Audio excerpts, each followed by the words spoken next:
बिहार में चुनाव की तिथि घोषित होते ही चुनावी बिगुल बज चुका है। वहीं बिहार विधानसभा चुनाव से पहले एनडीए में जीतन राम मांझी और चिराग पासवान के बीच एक बेहतरीन कंपटीशन भी देखने को मिल रहा।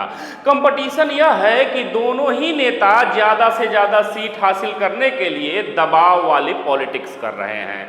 दरअसल आपको बता दें, स्पष्ट कर दें कि बिहार चुनाव को लेकर एनडीए में सीट शेयरिंग को लेकर उठापटक लगातार जारी है, क्योंकि एक तरफ जहां लोक जनशक्ति पार्टी रामविलास के सुप्रीमो चिराग पासवान 36 से 40 सीटों की बड़ी डिमांड करते नजर आ रहे हैं, वहीं दूसरी तरफ हिंदुस्तानी आवाम मोर्चा के प्रमुख जीतन राम मांझी भी कह रहे हैं, आखिर हम अपमान का घूंट कब तक पीते रहेंगे, इसीलिए इस बार हम अपने हक की मांग कर रहे हैं। दरअसल जीतन राम मांझी का सपना हमको राष्ट्रीय पार्टी का दर्जा दिलाना है और इसीलिए वह एनडीए में 15 सीटों की मांग कर रहे हैं।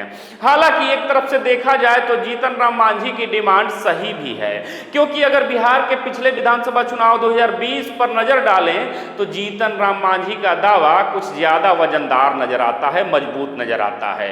दरअसल जीतन राम मांझी की पार्टी ने पिछले विधानसभा चुनाव में काफी अच्छा प्रदर्शन किया था, अतः इस बार भी जीतन राम मांझी कुछ ऐसी ही करिश्मे का दावा कर रहे हैं और 15 सीटों की बड़ी डिमांड पर अड़े भी हैं। आपको बता दें कि जीतन राम मांझी के मुताबिक अगर 7-8 विधायक भी उनके जीत जाएं तो हम पार्टी को राज्य पार्टी का दर्जा मिल जाएगा।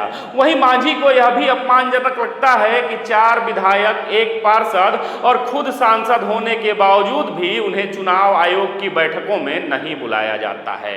ऐसे में जीतन राम मांझी ने चिराग पासवान पर तंज कसते हुए बड़ा बयान दिया और कहा कि जिनके पास 1 विधायक भी नहीं है वे ज्यादा विधानसभा सीटों की डिमांड कर रहे हैं, जबकि मैं सिर्फ अपना हक मांग रहा हूं, क्योंकि हम अपमान का घूंट कब तक पीते रहेंगे। ऐसे में एनडीए अगर हमें बल देगा तो हम उसे भी मजबूत करेंगे। इतना ही नहीं, केंद्रीय मंत्री जीतन राम मांझी ने आगे यह भी कह डाला कि पिछले विधानसभा चुनाव में हमें 7 सीटें दी गई थी, जिसमें से 4 पर चुनाव हम जीते थे। खैर, जीतन राम मांझी तो अपनी पार्टी की मान्यता के लिए एनडीए को आंखें दिखा रहे हैं, लेकिन दूसरी तरफ बात करें चिराग पासवान की तो चिराग पासवान शुरुआत से एनडीए में प्रेशर पॉलिटिक्स का दांव खेल रहे हैं। शायद इसीलिए चिराग ने आज भी एलजेपीआर की इमरजेंसी बैठक बुलाई थी, लेकिन इस बीच सवाल तो यह है कि एक तरफ एलजेपीआर की इमरजेंसी बैठक हुई लेकिन चिराग खुद दिल्ली चले गए, अतः फिर ये कैसी इमरजेंसी बैठक है जिसमें पार्टी अध्यक्ष चिराग पासवान ही शामिल नहीं हो रहे हैं। वहीं स्पष्ट यह भी है कि चिराग ने इससे पहले भी कहा था कि वह बिहार में सभी 243 सीटों पर अकेले चुनाव लड़ सकते हैं। इतना ही नहीं, इसके बाद उन्होंने आगे यह भी कहा कि वह खुद भी बिहार चुनाव के दंगल में उतर सकते हैं।